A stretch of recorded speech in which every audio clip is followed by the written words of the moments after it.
Right. All right. Hi, Mackenzie. Thanks so much for doing this with me. I am so excited for this conversation. I know we've been in the planning stages for probably like the last 2 months of like the back and forth of this, Yes. and to finally make it happen. Oh my gosh. So let's just dive right in. And if you can give your little introduction here of like who you are, what you do, how you work with people, and kind of what's your passion and story.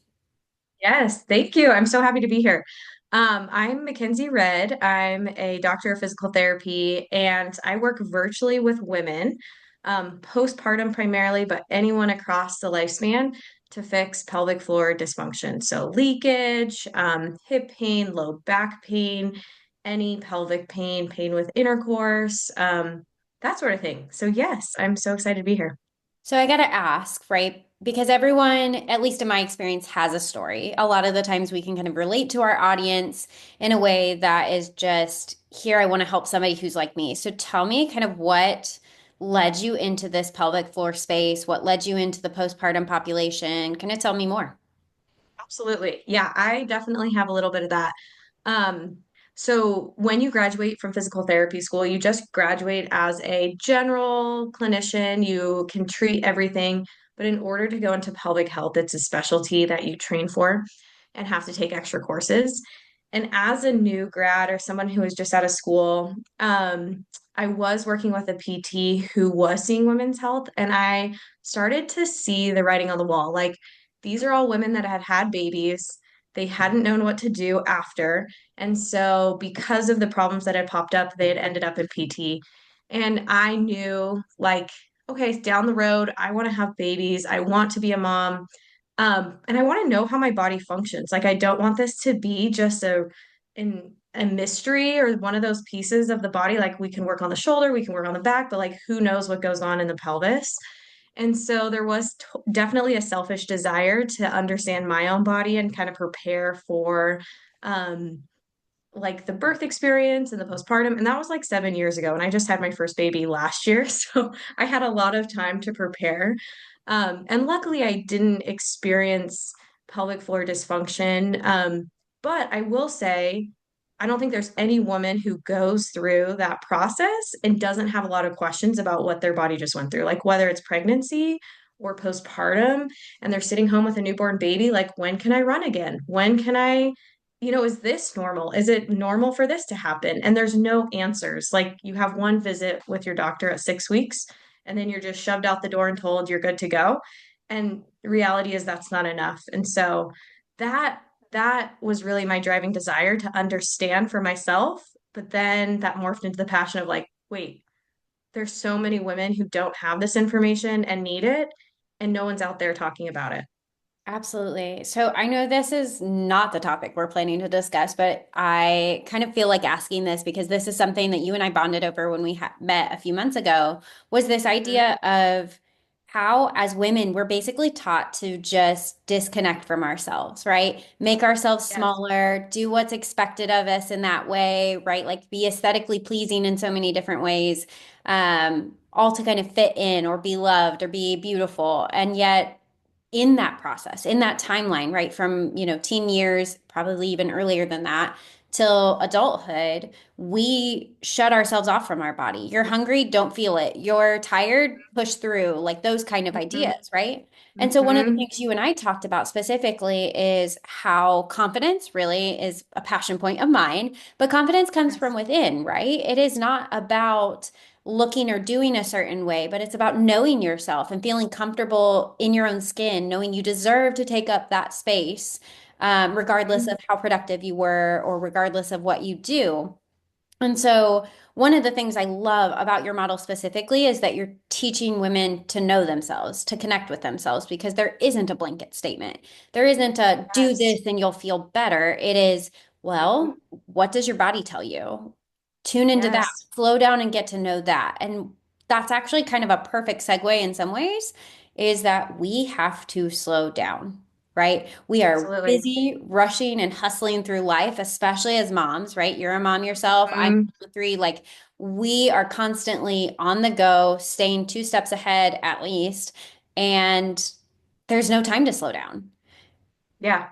So talk about what that does to your body because I know what it does to your mind, but it's more than what it does to your Yes. body, right? Oh, I'm so glad you bring this up because especially in the last 5 years, right? Don't you feel like with the like with COVID and I don't know, there's kind of been this shift in energy where our whole world tipped over and then we've had to rebuild. And I think women particularly have had to really shoulder and burden a lot of that, like pulling together our families, keeping things moving.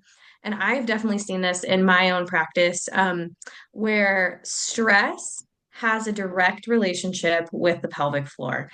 And when we are stressed, when we're so upregulated and on the run and we haven't taken a second to calm down, our system tenses everything up. Um, so there's a really interesting study that actually was done probably, I think it was like 10 or 15 years ago, but they put electrodes on different muscle groups in the body. And they showed participants different movie clips, some threatening movie, like scary um threatening things that would kind of evoke some emotion, and they wanted to see, okay, what muscle groups pop up when we're under threat, when we're feeling like something's chasing us, we're scared, yada yada.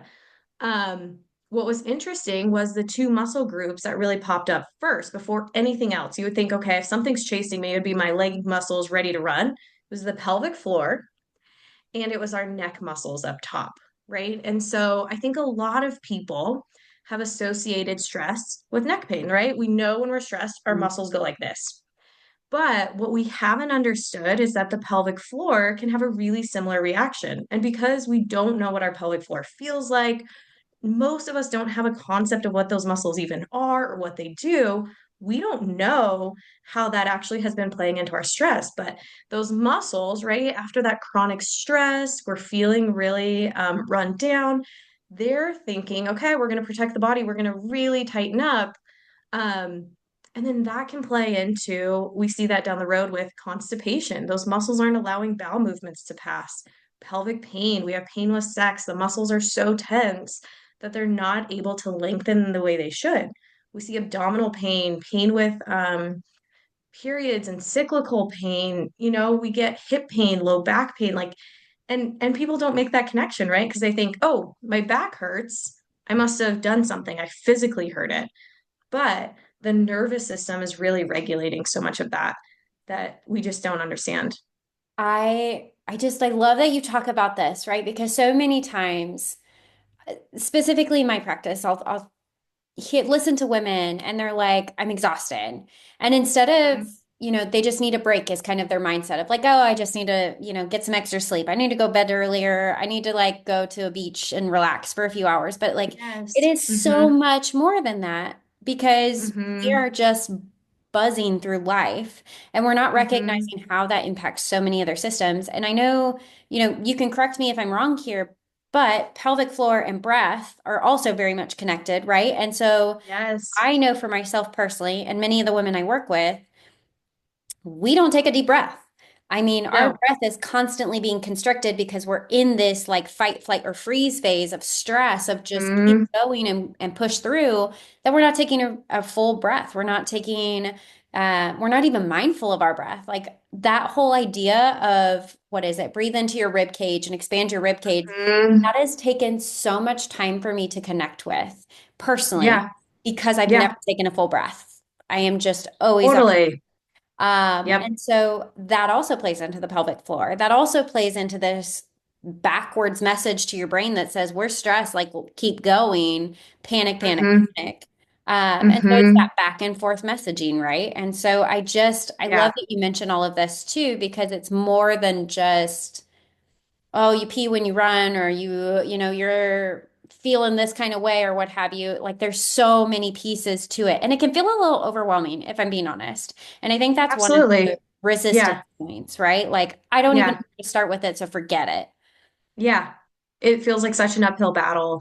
Why even start? I think that's so common for so many women. And I see that quite a bit. And the reality is, and to back up with that too, I think a lot of women come to me and say, like, well, I've done Kegels and nothing's gotten better. And what I see and what I think most pelvic floor physical therapists would agree with is to some degree, most women don't need that strength. If they don't need that muscle to constantly be tensing, if they're under stress, if their system doesn't know what's going on, they're already in some degree of tension. And we've got to learn how to lengthen, we've got to learn how to down regulate before we introduce any strengthening into the system. And so, we've kind of been fed this myth of like, well, yeah, pelvic floor, you just do Kegels. But the reality and what I love chatting with you about is, we really connected on this piece that if we don't address our nervous system, healing cannot occur for the long term, right? You're going to get a really good band-aid fix. You're going to get a great, weekend of relaxation, but things are still going to pop up if you aren't handling kind of the bottom of the iceberg and getting underneath and diving in and really letting your system settle into more of that down-regulated state. Absolutely. So I imagine that if anyone is listening to this right now, they are thinking, okay, well, that's great. And that's great for some, but like, how would I even go about doing that? Like, you don't understand the busyness of my life. Like, I can't let go of anything. Or if I don't do this, then nothing gets done. I've had a lot of Mm-hmm. conversations lately with moms specifically about balancing the mental load of motherhood, balancing work and life, and balancing all of the Yes. things that it doesn't feel like you can let go of anything. It doesn't feel like there's any escape from the stress. And a lot of the moms I work with specifically, they Yeah. are the go-getters, the high achievers, the I can just push through it, it's not that bad. So they don't even Mm-hmm. register that stress is happening because they're at such a high level of tolerance for stress, they don't even Yeah. see it as stress anymore. Yeah, it's normal. It's normal. To be honest, I think I've been in the last few months, I'm like, am I in that state? It's so hard when you like self-reflect, you realize looking back how easy things accumulate and you can see it. But Mhm. in the moment, right, it feels normal. You're like, oh, well, this is just life. Like, yeah, I was Yeah. a little late to an appointment today and my heart was racing a tiny bit, but like overall, I'm not super stressed.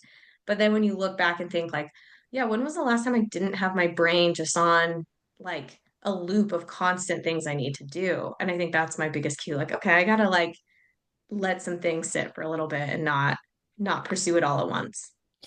I personally, so there's two thoughts that I kind of have jumping off of that is one, a lot of the times I think we are so disconnected. We are so used to being up in our head that we never drop down to our body, right? Mhm. The buzz of our brains is so automatic, it's almost like background noise at this point. So I think Yes. if you can't tune into this idea of there's so much busyness in my brain, which a lot of women can, but if you can't tune into that, I think the next best step would be to notice the physical symptoms, right? The tiredness, the pain, the, Mhm. tension in different parts of your body. Like use it as a cue. It doesn't mean put a Band-Aid over it, pop some Tylenol. It means what's actually happening here and just Yeah. slow down to check in. And you might Yeah. notice kind of putting the pieces together that you've been extra stressed or that you've had a lot on your plate or what have you. And then the Mhm. next train of thought that I have is just how much I love working with moms on stopping that cycle of overthinking, that overcommitting, overproductivity, like trying to do too much to prove themselves and to be able to kind of let Yeah, go of that load. And so I want to kind of use that as a segue, if that can be, that what do you do absolutely. for your Yes. stress? On your personal level, like Yes. how do you manage it when you notice yourself in those places of tension and kind of what do you make recommendations for busy moms? Yes. Absolutely. This is so timely because I was on a walk yesterday and I'm like, as I'm walking, like, relax my jaw, relax my abdominal wall, like take those big belly breaths. And I think what I've had to with my own stress and what I really encourage people to kind of do is we have to and you know this better than anyone, every circumstance is a little individual and we see the physical aspects. So I'm seeing a woman come in and she's so tight and tense, she has all this pain, and I ask like, well, how are you sleeping at night? Crap, she's not sleeping at all, or she's sleeping 8 hours but waking up exhausted, she's not getting good quality sleep, which we Mm, know is when our nervous system really heals and resets. Like if we're constantly on the go, here's what else is really interesting is we know that pain symptoms. If you're getting less than 6 hours of sleep a night, the next day, one, you're more likely to be injured when you go out on a run or whatever. Two, you're already more sensitive. So if I put the same amount of pressure on your arm, you're going to feel that and register it as more painful the day that you're not sleeping as well. And so I dive into sleep a lot with my clients because that has to be really the basis of a good, healthy system. Yeah. And then the second thing is physical movement. I truly don't think enough of us are moving in ways enough throughout the day, right? We're chasing toddlers and we think that's racking up to like sufficient movement, but um we need cardio and we need heavy lifting. Those things are going to be so helpful for that nervous system regulation, right? They can really take us out of like our busy selves and really take us and stress it a little bit more. And so then we can come back down and relax it. Um, and then the other thing that I talk a lot about people with is eating. Because if we're not eating enough calorically, then our nervous system is going to be more stressed, right? We're kind of in that starvation mode. And I've fallen into this trap myself as you're on the run, your kid has something, and then all of a sudden you're like, it's 3 o'clock, what have I eaten today? And then you're like, great, I'll just have the rest of his granola bar. And I'm like, that's not enough. Like, we have to be eating and fueling our bodies. So our brain knows that it's in a safe spot, right? So we can handle the mental load um, Yeah. because physically we've taken care of ourselves. Absolutely. And I want to just piggyback off all of this because one of the things I also hear from moms is I'm doing all the right things, but I still feel like crap, right? I'm doing all the Yeah. right things, like I'm journaling and I'm breathing and I'm sleeping and none of it's really working. And so then Hmm. my my perspective goes to, but where's your head when you're doing all of this? And it's Hmm. about going from a place of love versus I should be doing this, right? Like loving Hmm. yourself. So when you say movement, I know there are so many women out there who view movement as punishment. Like, oh, I ate like Hmm. crap yesterday. I need to go, burn 2,000 calories in the gym. No, that's not what we're talking about because that's only going to put you in Yeah. more stress, right? What does Yes. your body need movement wise? Maybe it is a walk Hmm. outside. Maybe it's a run on the treadmill. Maybe it's a heavy lift or maybe it's a yoga day, right? Like Yeah. being able to kind of attune to your body and instead of focusing on what's this going to do for my aesthetics, what's this going to do for like calorie burn, what does your body need right now? Maybe you do need that heavy input. Maybe you do need more of a lighter day. Uh, Yeah. I mean, our cycles, this is a whole different topic, right? But like our cycles influence kind of where we are at too. Energy level. Yeah. Yeah. So I think coming from a place of love, of like, I'm not going to sleep because I should, but I'm going to sleep because I'm listening to my body's cues. I'm eating and fueling my body because I know it needs energy. I'm not punishing my body because I ate a handful of Reese's eggs earlier this morning. Like I'm Hmm. going to nourish it with food that makes me feel good.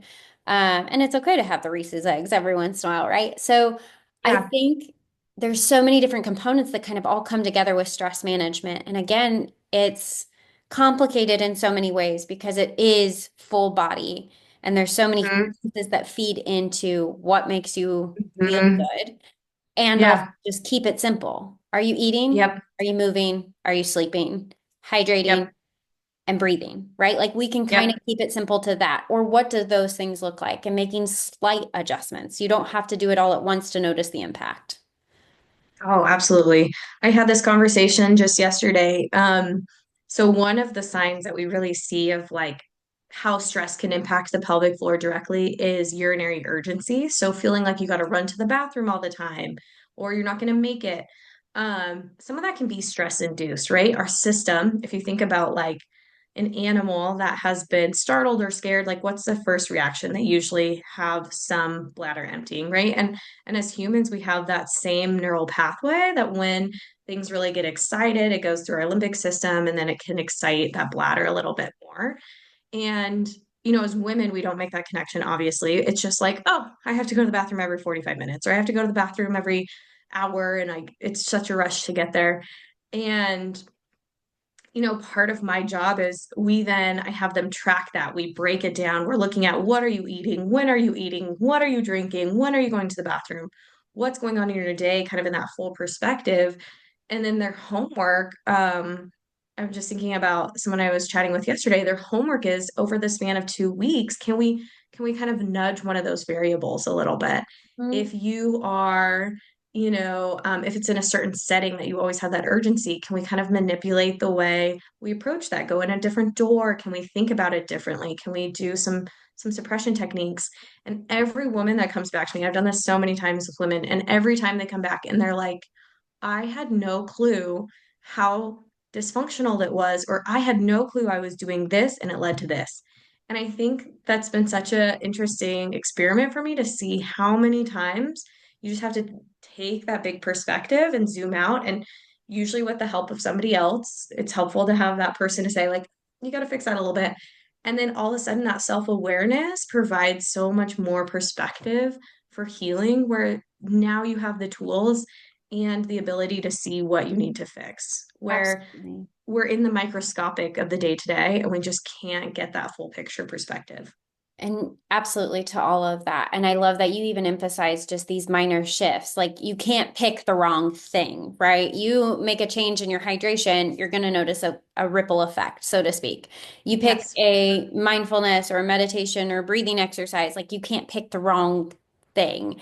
I Yep. know that for myself personally, I mean, I've been on my own pelvic floor journey. I've been on my own like stress management, mental health sort of journey too. And it can feel so overwhelming, even in choosing the right care provider, because it's like, but if I Totally. choose this person, then I have to not choose this person. And so then what if I'm making the wrong mistake and I waste all this time but truly and honestly, you can't make a mistake. Like you're slowly moving that needle. And health is Yeah. not about an outcome, it's about this process of Yep. loving yourself, right? Coming from a place of Yep. loving and taking care of yourself. Because confidence really does come from within. Yes. Absolutely. And I think, I mean, I on your end as well, right? Isn't that like a stopping point? People are limited coming in to finally take that first step to address mental health because they don't know where or who.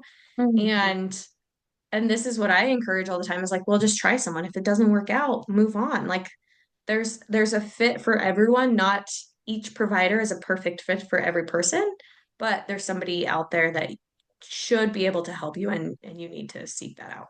Absolutely.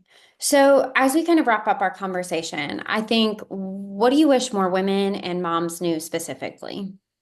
Absolutely. I think I wish more women knew how accessible pelvic floor therapy really is. As we're kind of wrapping up this conversation about how hard it can be or overwhelming, the reality is when I work with people, their day-to-day homework or the things that they have to add into their day are going to be max 5 to 10 minutes, right? It's not going to upend your life to include some of these exercises. Um, and the reward is well worth it. Every woman that I work with comes back and says, why didn't I do this 10 years earlier? Why didn't I do this 5 years earlier? Because the reality is, when we let things build up, right? Generally, they get worse. And especially pelvic health wise, if it's starting in postpartum, I see those women postmenopausal with significantly worse symptoms because of hormonal shifts. And then we have a lot more time of habits and layered dysfunction that we have to unravel to really get to that healing process. Where if we had addressed it 20 years earlier, it would have been a lot easier. So I think the message is it's accessible. It's something, working with women, I know how overwhelming life is. I don't want to add extra to it, but I promise it's worth it to get to the root of what's going on now versus just hoping and wishing that it's going to go away. And then 20 Absolutely. years later, having to deal with it.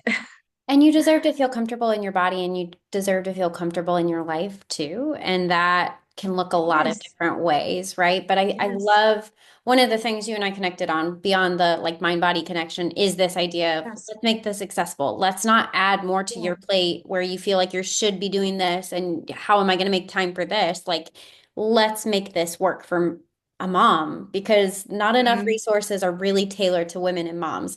Not enough resources are really like with a mom in mind who has Yes. childcare issues, who has, you know, I have work and a husband and I want to spend time with my kids and I'm balancing all the things, right? And so I Yes. love that you Hmm. make it in these small little bite-sized pieces. I have a very similar Yeah. approach to my own programs.